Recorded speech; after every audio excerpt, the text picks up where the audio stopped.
Bom dia, gente. Bom dia. Seu Luiz falou que eu sou daqui, dessa casa. É um prazer estar aqui novamente. E pela primeira vez esse ano, espero que seja um ano de muito aprendizado para todos nós e de muita paz, para o que a gente está precisando, né? Hoje eu vim falar um pouquinho dessa parábola do grão de mostarda. Essa parábola ela foi contada por 3 evangelistas, mas eu trouxe um trecho que está lá em Mateus, no capítulo 13, versículo 31 a 32. E ele diz assim, ó, outra parábola foi contada. Por quê? Porque nessa parábola do grão de mostarda, ele vai explicar para as pessoas que ali estavam, né, junto dele, diz que tinha muita gente, ele estava sentado à beira do lago, e tinha muita gente ao redor dele, ele foi contar sobre o reino de Deus.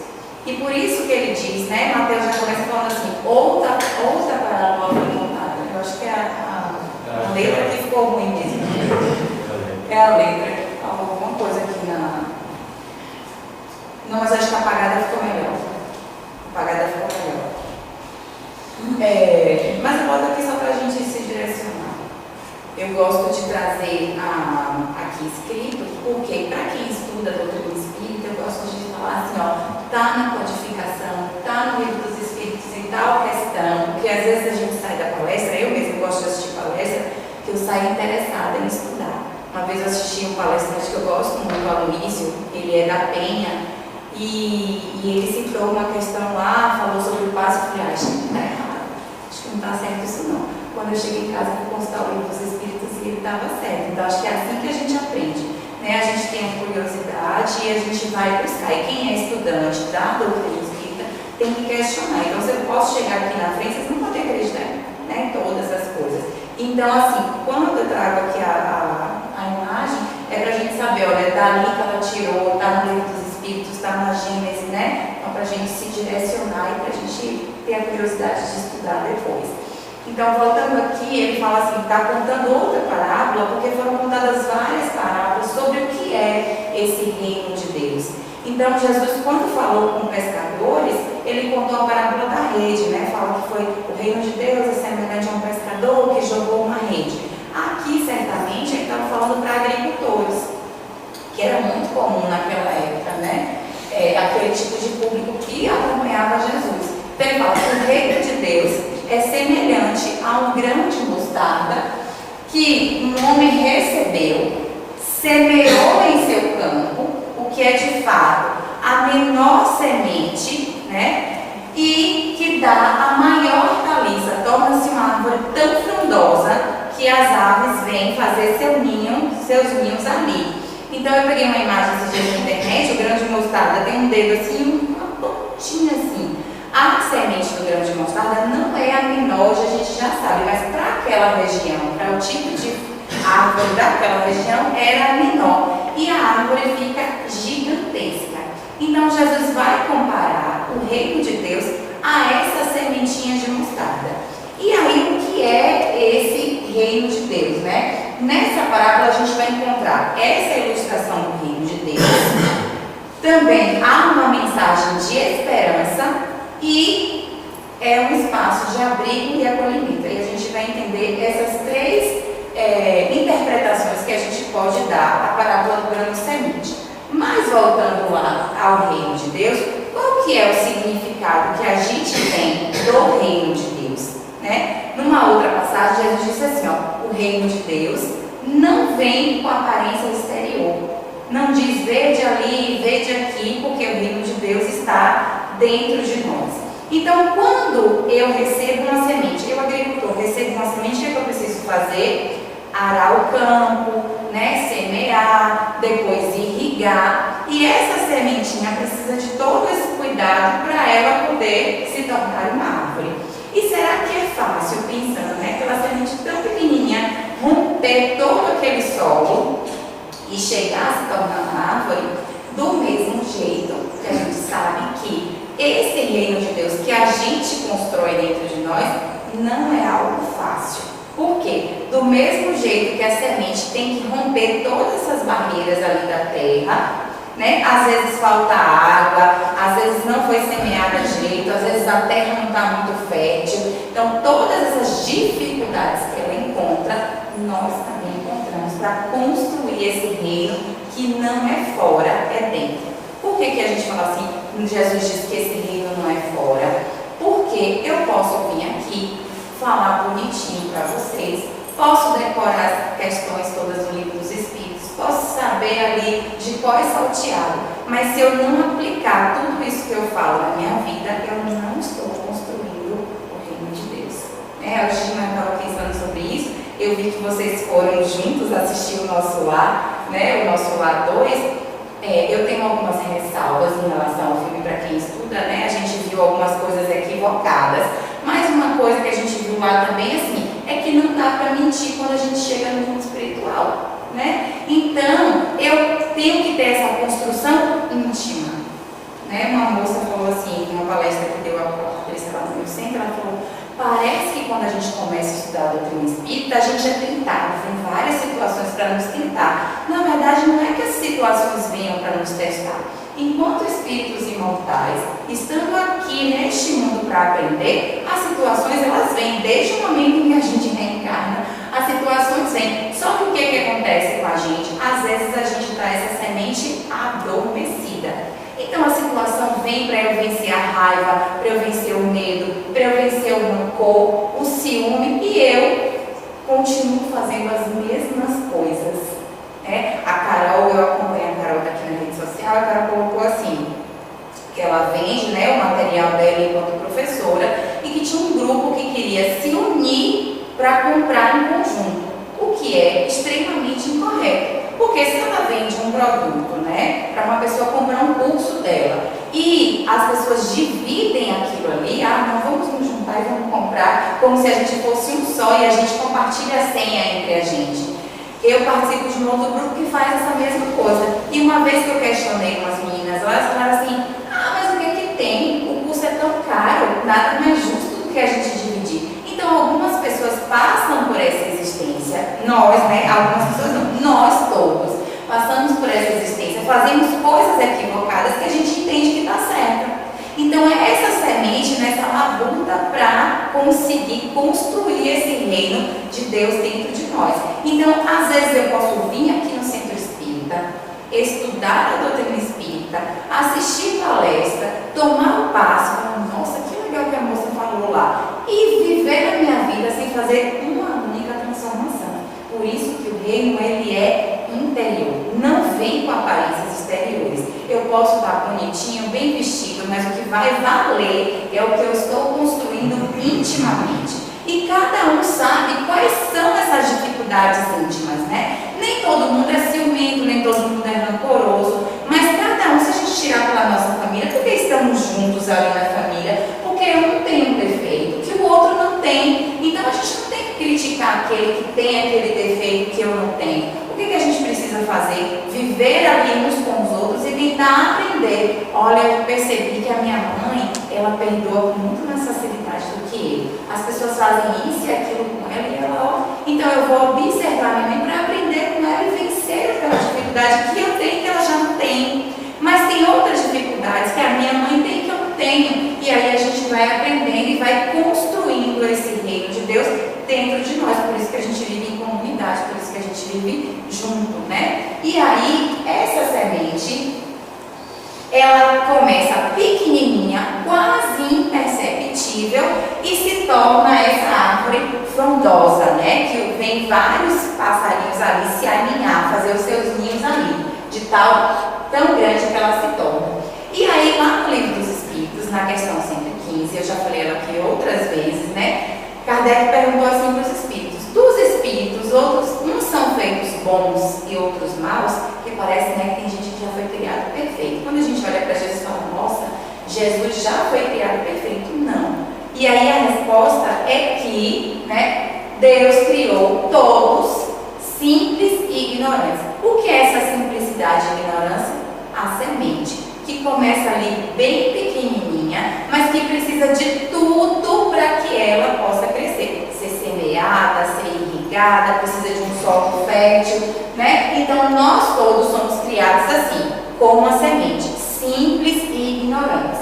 E aí a cada um de nós, Deus deu uma missão, para que a gente possa se esclarecer e que a gente chegue progressivamente à perfeição. Quando a gente chegar à perfeição, nós sairemos da condição de semente e seremos essa árvore frondosa, que vamos abrigar a outros, porque quando a gente fala assim, as reencarnações são sucessivas. Então a gente começa simples e ignorante, vamos passar para a condição de espíritos bons, porque a gente não vai ter mais raiva, ódio, mágoa.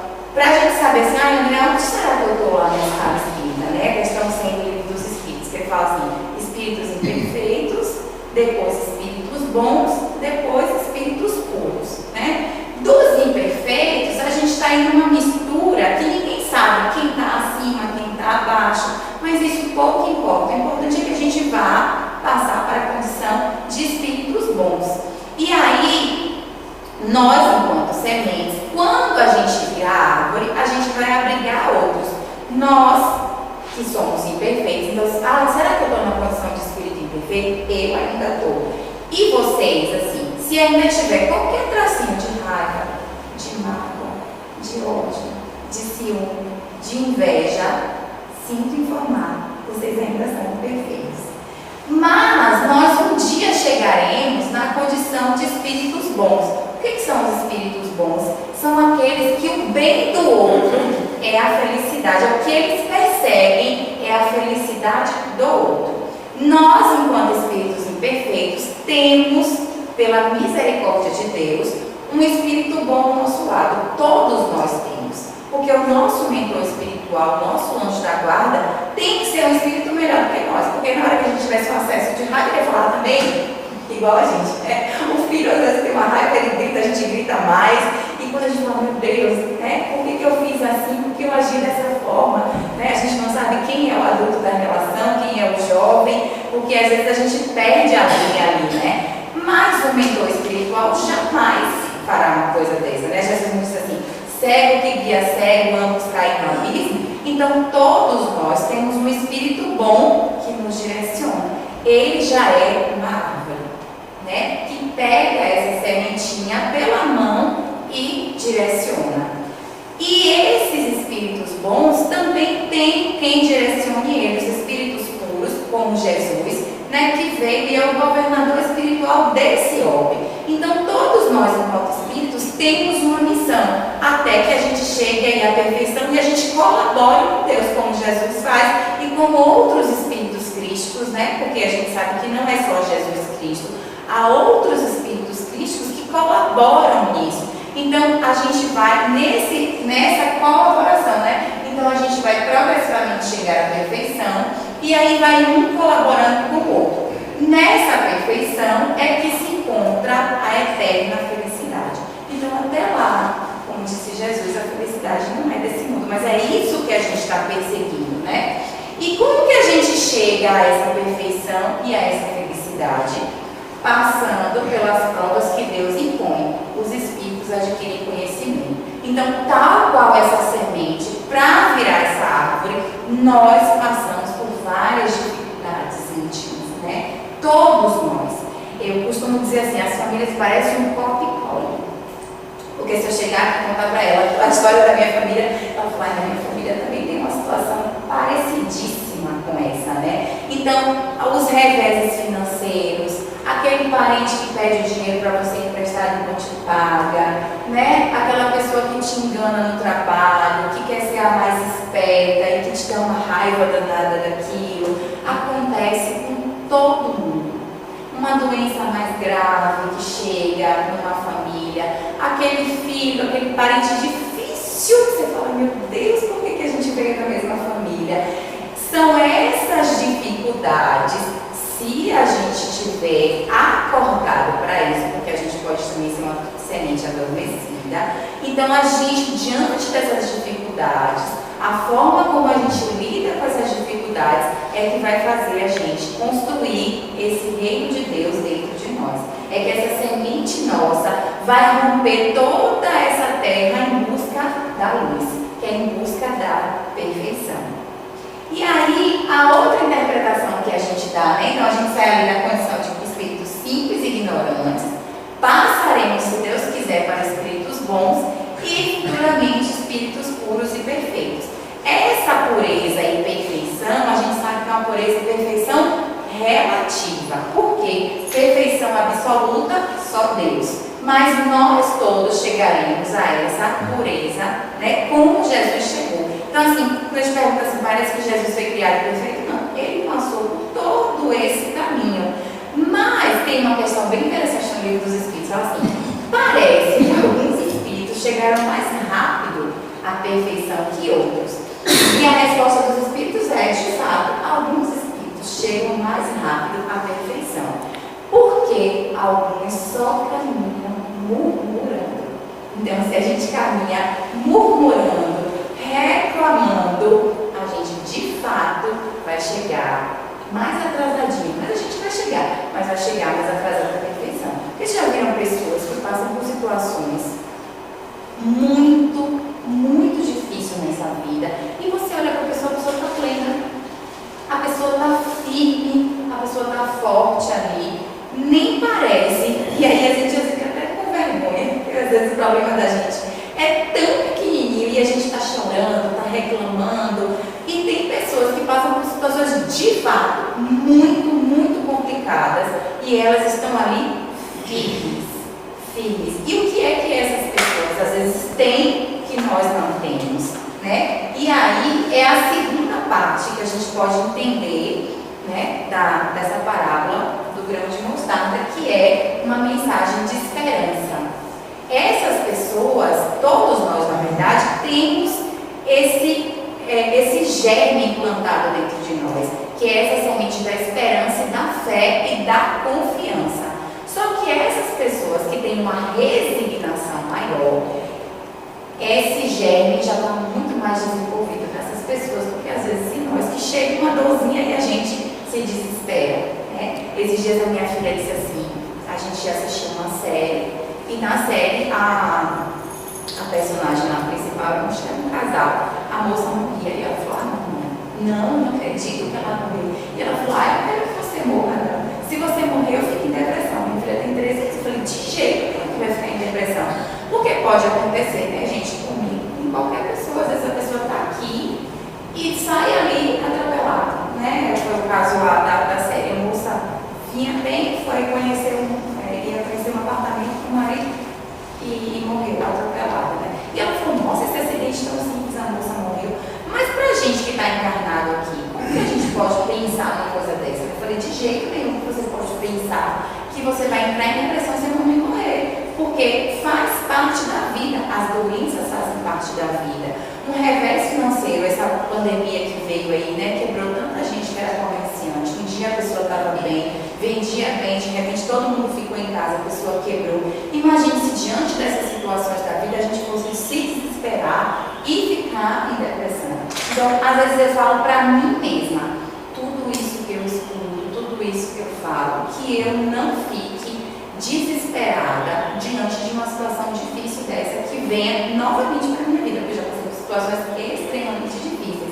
Então, assim, que não venha. Então, cada vez que a gente vai aprendendo, eu acho que a gente vai tentando, acho que o estudo faz isso com a gente. A gente vai criando como se fosse um alicercezinho, para na hora que as dificuldades vierem, que elas virão para a vida de todos nós, a gente tenha como se sustentar e não fazer, como minha filha falou, entrar em depressão. É tudo que a gente não quer, né? Então, falar assim, ó, que tudo isso que a gente está aqui construindo, um domingo de manhã que a gente vem para cá, ouvir algo, é essa construção desse alicerce, que é o reino de Deus que está sendo construído dentro de nós. E à medida que a gente vai aprendendo, a gente vai se fortalecendo, né? Recentemente a minha mãe, eu entrei na doutrina espírita sozinha, adolescente, minha mãe falava, essa menina tá fanática. Falei, mãe, você foi a maior dificultadora da minha fé, né? Da minha crença, porque minha mãe falava, essa menina tá fanática.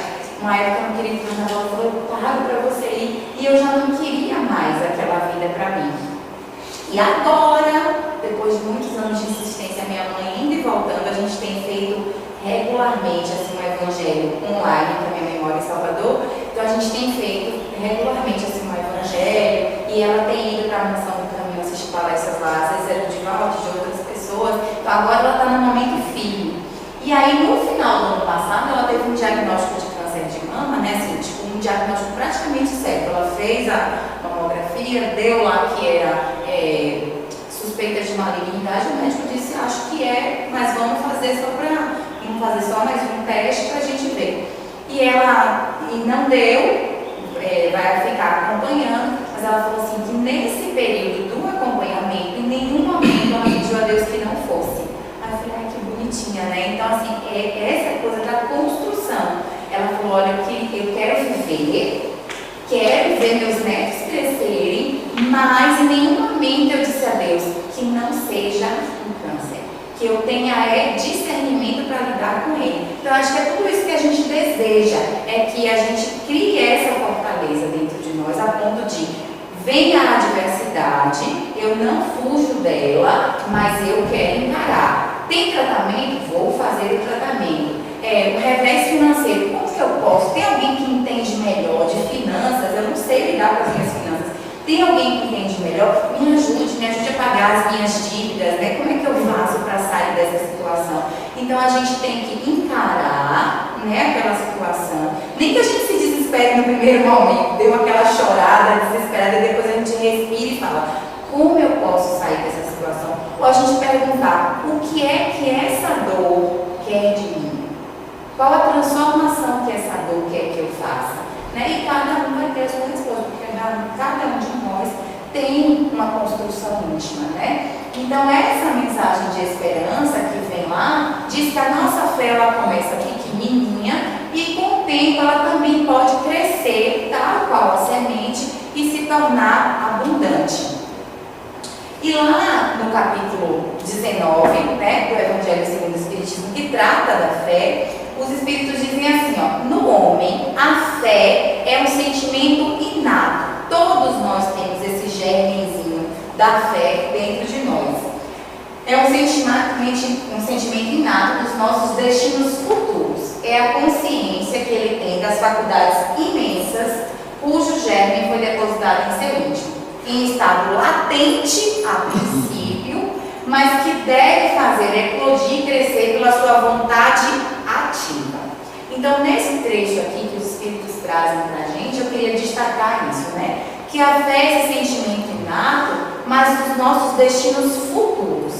Voltando a essa questão assim da doença, que eu acho que é quando a gente mais pensa na fé, né? Falar, eu tenho fé que eu vou ficar curado, né? Assim que a gente pensa, falar. E Jesus perguntou para muitas pessoas assim, que queres que eu faça?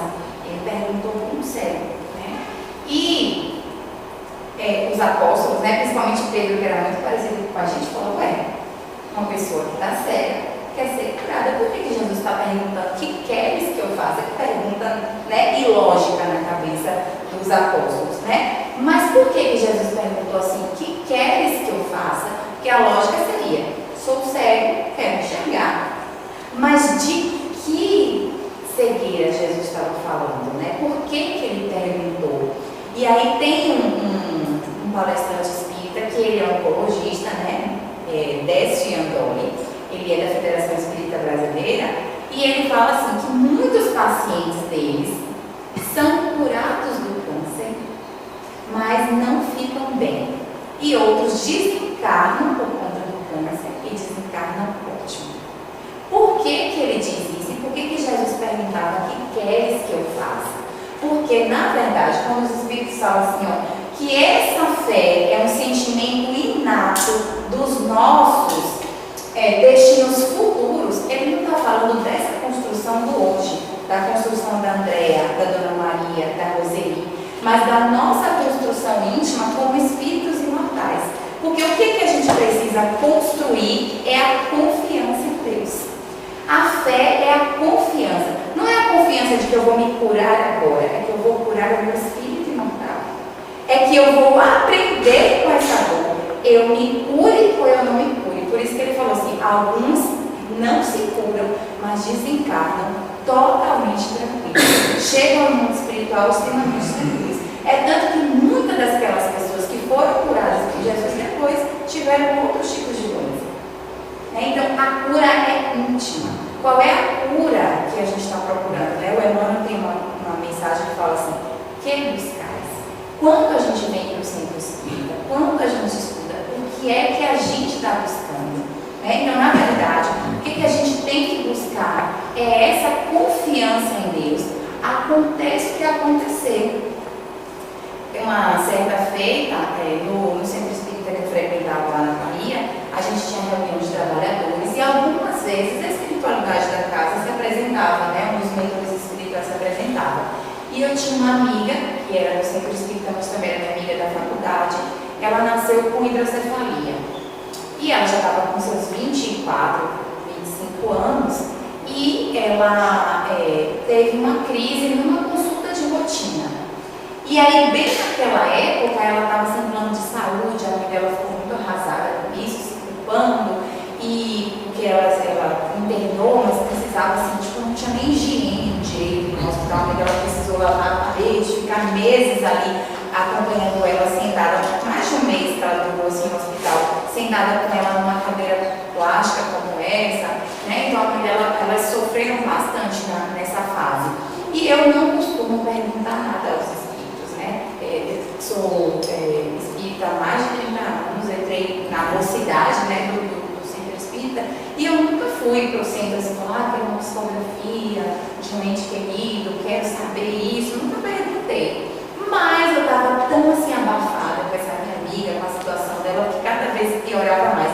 Fez a cirurgia, a válvula que colocou pelo SUS não tinha válvula certa, os médicos meio que adaptaram, não deu certo, precisou reabrir a cabeça. Essas coisas que vão mexendo com a gente, né? Então eu perguntei para um espírito amigo, assim, no final de uma reunião, eu falei, Camila, né, para o nome da minha amiga, ele respondeu assim, ela vai ficar bem, como todos vocês vão ficar bem também.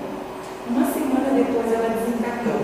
Por quê? Porque os espíritos veem como os nossos destinos futuros. Esse ficar bem, que um espírito mais evoluído fala pra gente, é a visão dele. Que é a visão nossa, ficar bem, é ficar vivo, né? É estar aqui. Mas ele diz assim, ela vai ficar bem, como todos vocês vão ficar bem também. Então, é essa visão que os espíritos têm. Nós, enquanto espíritos, encarnados, mas espíritos imortais, eles olham para a gente e falam, ó, esse sentimento que ele tem hoje, ele vai vencer, né? Eles não se preocupam com isso, porque eles sabem que a gente vai passar dessa condição que nós estamos e que nós chegaremos lá à condição que eles estão. Então, um mentor espiritual nosso não fica sofrendo, nem insistindo para que a gente caminhe. Ele dá o conselho, ele dá o direcionamento, mas ele não fica ali, como a gente fica às vezes com o filho,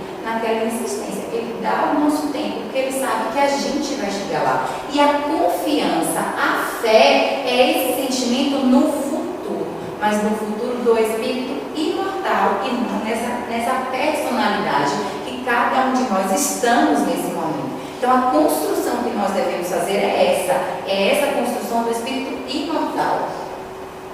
E aí a gente tem que fazer isso com a vontade ativa. A vontadezinha às vezes não vence, né? Então a gente precisa ter a vontade de falar, mas eu não consigo, é tão difícil. Quando eu vejo, eu já fiz de novo, né? Fala assim, eu tenho crise de ciúme, mas eu não vou ter mais. Mas aí quando eu vejo, já estou lá com ciúme de uma amiga, já estou com ciúme do marido, né? Tem gente que tem ciúme da minha mãe tem uma amiga que tem ciúme dela, fala, você viaja, não me liga. Então ela falou, você me faz ser ciumento, ninguém faz ser ciumento, né? Esse sentimento está dentro de nós. Então eu preciso de uma vontade ativa para conseguir vencer. E falar, será, André, que a gente consegue vencer isso numa vida? Consegue, né? Revista Espírita de julho de 65 tem um caso de um rapaz que fala assim, ó, o poder da vontade sobre a fé. E aí ele diz assim, ó, que esse rapaz era um jovem que tudo tinha que estar como ele queria. Se as coisas não tivessem como ele queria, ele chegava em casa, ele quebrava as coisas, ele sabe, fazia tipo uma arruaça. Um certo dia, ele chegou a ponto de dizer à mãe, sai da minha frente ou eu mato você. A tal ponto que ele era raivoso. E Kardec conta lá, nesse artigo na Revista Espírita, que esse jovem conheceu o Espiritismo. e que em 3 semanas de estudo aprofundado, porque sabe assim, os espíritos dizem, a doutrina espírita é algo que a gente precisa estudar profundamente, não dá para ser um estudozinho raso. 3 semanas de estudo aprofundado, esse jovem venceu essa raiva toda que ele trazia dentro dele, esse comportamento. Então, esse artigo lá da Revista Espírita é para provar que uma vontade ativa a gente consegue vencer. E aí eu não estou falando para vocês, eu estou falando para mim também. Porque a gente fala assim, isso aí eu não consigo vencer, isso aí. Mas a gente às vezes não impõe uma vontade ativa para vencer aquela nossa dificuldade íntima. Às vezes a gente até gosta de algumas coisas, de alguns comportamentos que a gente tem, a gente às vezes se compraz nesse comportamento, então a gente vai repetindo, né? E outras coisas a gente vê e fala, nossa, eu entrei lá no centro espírita e as pessoas ao meu redor, no meu trabalho, estão dizendo, nossa, está diferente, está assim, né? Ou alguém que está próximo nas perguntas, né? Pergunta para a gente o que está acontecendo, porque percebe determinadas mudanças de comportamentos que a gente tinha, que hoje a gente não tem mais, mas é preciso o poder da vontade para que essa fé cresça, né? E aí continuando falando, se todos os encarnados se persuadissem, se a gente tivesse consciência, né, da força que a gente tem em si e quisesse pôr essa força a serviço da vontade, passaria a realizar o que até hoje a gente acredita como prodígio, que é o caso desse menino, né? Fala, nossa, como assim que ele venceu? Quem conhecesse, né, pessoalmente esse menino, fala, há meses atrás esse menino quebrava tudo, qualquer coisa que saísse da situação que ele achasse que era confortável, e ele quebrava tudo, ele brigava, e ele se transformou, então a pessoa não acreditaria, né? Então, assim, se a gente se persuadisse dessa força que a gente tem dentro de nós e botasse, né, a vontade em poder dessa força, a gente faria coisas que se acreditaria como prodígio. E Kardec põe lá, não que as situações deixaram de acontecer, pelo contrário, várias situações aconteceram para que ele voltasse àquele estado anterior e ele não voltou. Lição de casa, viu? Revista Espírita de julho de 65. Quem não achar desse jeito, tem lá o poder da vontade. Aí dá para achar. E por fim, né, a gente passa por essas vicissitudes todas da vida, a gente constrói a nossa fé, e aí ele diz por fim que né, um espaço de abrigo e acolhimento também, essa parábola. Por quê? Quem é o nosso acolhimento? Jesus. Porque ele também foi criado simples e ignorante. Ele venceu todas as barreiras, as vicissitudes da vida, porque ele não foi diferente de nós, né? E chegou ao estado de árvore frondosa. E essa árvore frondosa que é Jesus acolhe todos nós, né? E aí ele diz assim, no momento dessas dificuldades, busque a mim, aos meus ensinamentos. O Evangelho, nesse sentido, é um roteiro para nós, né? Eu mesma, quando estou passando por situações difíceis, eu gosto muito do texto da paciência, lá no Evangelho segundo o Espiritismo, no Bem-aventurados dos aflitos, que diz assim, a dor é uma bênção que Deus envia aos seus eleitos. Não vos aflijais, pois, quando sofredes, porque Deus vos marcou com a dor na terra para a glória no céu. E aí, quando eu achei, fala assim, muito mais sofreu Jesus, que nada tinha de se penitenciar, quiçá vocês, né, que tem que vencer o vosso passado e conquistar o futuro. Então, toda vez que eu estou com uma dor muito grande, eu corro nesse textinho da paciência, para entender assim, a dor é uma bênção, né? E pensar nesse mestre, nesse guia nosso, que é Jesus, que mesmo perfeito, retornou a esse mundo e não passou aqui ileso, né? Da maldade alheia, né? Da calúnia e do sofrimento físico, inclusive, no final, né? Então, passou pelo que passou e falou, então, eu preciso ficar firme. Então, Jesus é esse nosso acolhimento. Jesus é essa árvore frondosa que nos acolhe. Então, ele disse, né? Vinde a mim, todos vós que estáis cansados e sobrecarregados, e eu os aliviarei. Tomai sobre vós o meu jugo e aprendei de mim, porque sou brando e humilde de coração, e encontrarei descanso para vossas almas, pois o meu jugo é suave e o meu fardo é leve. Quando a gente associa ao Jesus que a doutrina espírita nos apresenta, não aquele Jesus crucificado, não aquele Jesus, né, que foi o Salvador e que morreu pelos nossos pecados, não esse. Mas quando a gente entende que Jesus é esse modelo e guia nosso, que ele exemplificou, que ele é possível passar por esse mundo e não se como é que fala? Me perdeu a palavra. Não, é porque a gente às vezes vive no mundo e fala, eu não consigo fugir das coisas do mundo. Então Jesus, ele foi tentado, tudo isso que aconteceu com ele, ele passou ileso por tudo isso. Por quê? Porque ele já era um espírito perfeito. O espírito perfeito, a matéria não interfere mais naquele espírito, né? Então ele passou por aqui sem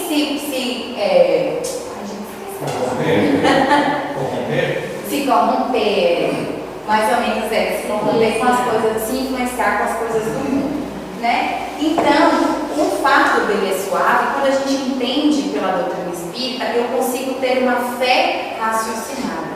Eu entendo pelo que eu estou passando. Eu não olho para as situações e falo, que injustiça é isso comigo.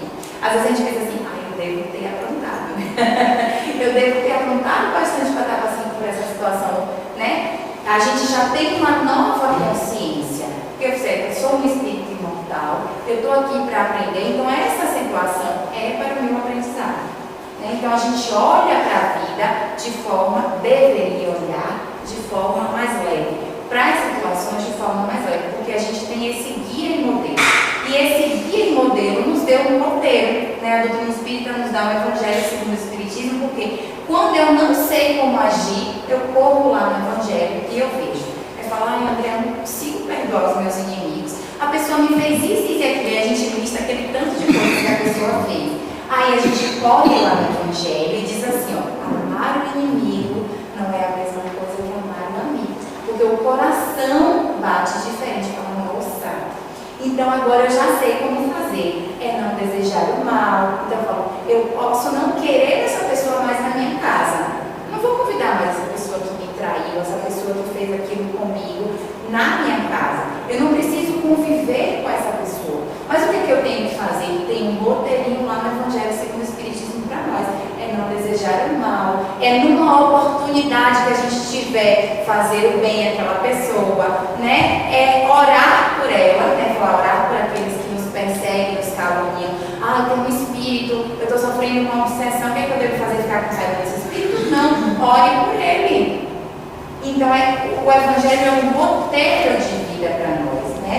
Nos momentos em que a gente está passando por essa doutrina, esse textinho lá da paciência e outros textos. Perdi um ente querido, lá no Evangelho segundo o Espiritismo também tem mortes prematuras. Então, a gente tem lá um roteiro, né? Um aconselhamento para que a gente possa entender como me portar nessa vida. Né? Então, a gente está amparado, não só pelos nossos mentores espirituais, mas também por esse roteirinho que a gente tem, que é o Evangelho.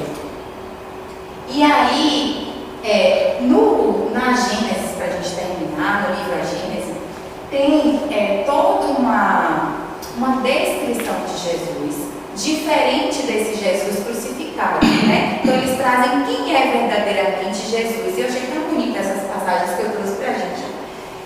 Ele diz assim, sem nada prejudicar quanto à natureza do Cristo, natureza cujo exame essa obra não entra em consideração, considerando apenas o espírito superior, não podemos deixar de reconhecê-lo como um de ordem mais elevada e colocado por suas virtudes muitíssimo acima da humanidade. Então Jesus foi o espírito mais perfeito, como diz lá na questão 625 do Livro dos Espíritos, que serve de modelo e guia para a gente aqui na Terra. Então ele foi um dos espíritos mais avançados que a gente teve aqui em perfeição. Como homem, Jesus tinha uma organização dos seres carnais. O corpo dele era igualzinho ao nosso, nada diferente, né? Porém, como espírito puro, desprendido da matéria, ele havia de viver mais na vida espiritual do que na vida corporal, de cujas fraquezas ele não era passível, porque as fraquezas do mundo, Jesus não era passível.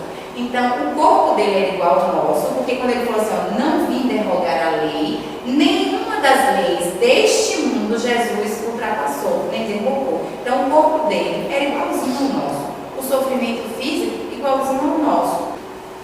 A sua superioridade com relação aos homens não deriva das qualidades particulares do seu corpo, mas da do seu espírito que dominava de modo absoluto a matéria. Então, todas essas coisas que ainda mexem muito com a gente, com Jesus não mexiam, né? E dado o seu perispírito, tirado da parte mais quintessenciada dos fluidos terrestres. Aqui, para quem estuda, a gente sabe que existe um fluido cósmico universal e que é dessa matéria que sai o nosso perispírito. A de Jesus, e cada espírito, né, sai do fluido cósmico universal próprio ali do seu planeta. Então, nós somos espíritos do mundo de provas e expiações, é dessa matéria, né, desse fluido que sai esse nosso perispírito. O de Jesus igualmente, mas sair da parte mais quintessenciada, da parte mais fluida, da parte mais pura, para que o perispírito de Jesus fosse, né, formado. E por fim, ele fala, o mesmo havia de dar-se nele com relação a todos os fenômenos que dependem dos fluidos perispirituais e psíquicos. Por isso que muitas vezes ele operava curas que os próprios apóstolos falavam assim, Jesus, por que a gente não conseguiu, né, operar? Né, aquele caso do menino, né, que ora caía no fogo, ora caía na água, né, o menino lunático, que os apóstolos não conseguiram curar. Por que eles não conseguiram curar? Né? Porque o fluido deles, a nossa moralidade, o nosso poder fluídico está muito mais ligado à nossa moralidade, né? Essa coisa da construção íntima.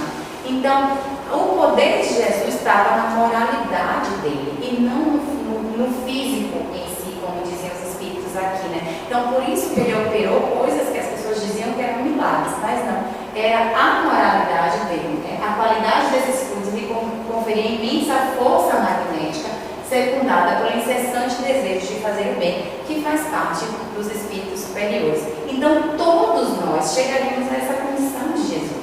Todos nós, sem exceção. Tudo isso que foi dito aqui em relação a Jesus, um dia nós seremos tudo isso. Um dia nós seremos espíritos puros. Mas para isso, precisamos fazer essa construção íntima, fazer que a nossa semente rompa, né, toda essa dificuldade da terra e que a gente busque incessantemente a luz. Era esse o meu recado para hoje. Muito obrigada, gente.